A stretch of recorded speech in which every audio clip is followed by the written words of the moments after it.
Il y a 12 ans, un vendredi matin ordinaire, je suis parti travailler comme d'habitude, laissant ma femme, Clémentine, et nos enfants à la maison. Paul avait 5 ans, et Chloé à peine 2. Notre routine était bien établie. Je partais tôt, et Clémentine restait avec les enfants. Peu importe à quel point ma journée était chargée, je trouvais toujours l'énergie pour jouer avec eux en rentrant à la maison. Je peux encore entendre leurs rires et leurs cris de joie dès que je franchissais la porte. Mon retour semblait être le moment le plus attendu de leur journée, et, à bien des égards, c'était aussi le mien. Parfois, dès que je franchissais le seuil, Clémentine commençait à se plaindre. C'était toujours à propos de la maison, du désordre ou des tâches interminables. J'écoutais et essayais de l'aider comme je pouvais, mais aucune de ces plaintes quotidiennes ne m'avait préparé à ce qui allait arriver. Un soir, je suis rentré un peu plus tard que d'habitude. Il pleuvait beaucoup, et la maison était étrangement silencieuse. Pas de rire, pas de télévision, pas de bruit d'enfants jouant. J'ai d'abord pensé, peut-être qu'ils dorment. Paul et Chloé dormaient effectivement. Mais en entrant dans notre chambre, la seule chose qui m'attendait était une note sur mon oreiller. Les mots de Clémentine m'ont transpercé plus profondément que tout ce que j'avais ressenti auparavant. Je n'en peux plus. Je ne peux plus m'occuper des enfants ni de cette maison. Je n'ai pas été faite pour ça. Je sais que tu es un père incroyable, mais je ne me vois pas comme une mère. J'ai besoin de suivre mon propre chemin. J'espère que toi et les enfants seraient bien. Je me suis effondré sur le lit, submergé par un sentiment de vide et de désespoir. La femme avec qui j'avais passé une décennie de ma vie n'était plus là. Même nos enfants n'avaient pas suffi à la retenir.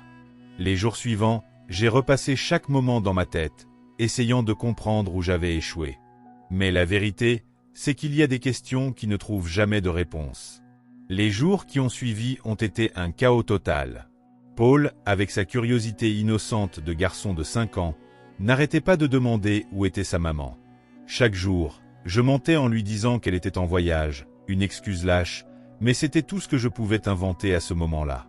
Chloé était trop petite pour comprendre pleinement ce qui se passait, mais même elle ressentait le vide que Clémentine avait laissé.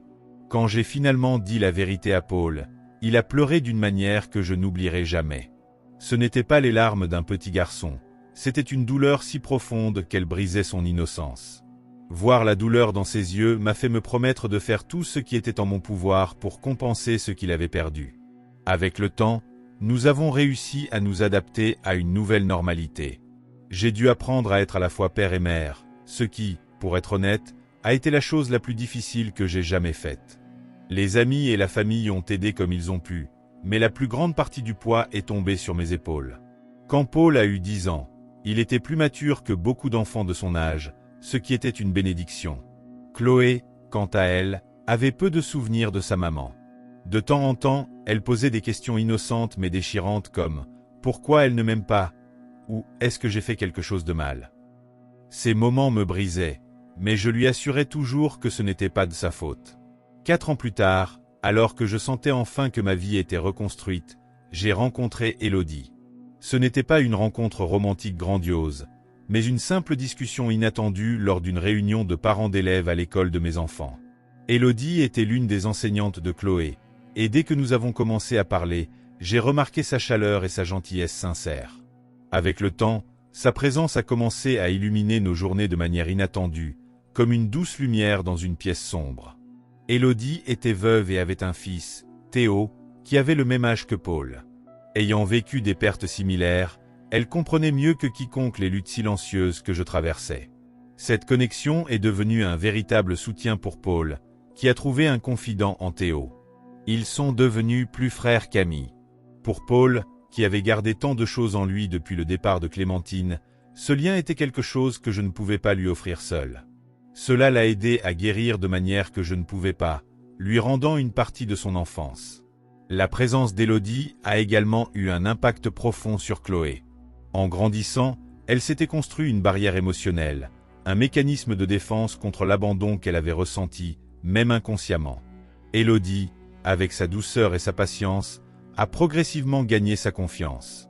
Elle lui lisait des histoires avant de dormir, l'aidait à choisir ses tenues pour l'école, et, surtout, elle était là pour elle, toujours. Peu à peu, nos vies se sont tissées ensemble de manière naturelle. Élodie ne cherchait pas à remplacer Clémentine, elle respectait la place qu'elle avait dans le cœur des enfants, même si cette place était vide.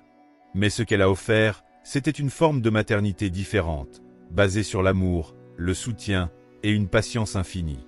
2 ans après notre rencontre, Élodie et moi avons décidé de nous marier.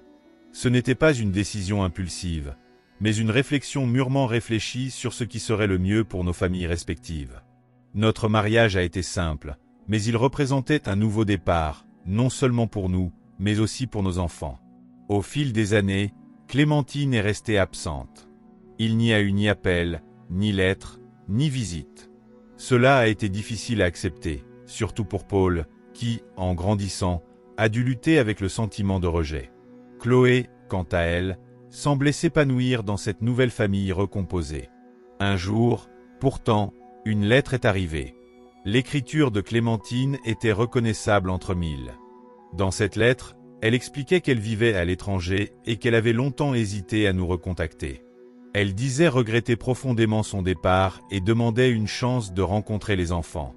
Ce fut une décision difficile.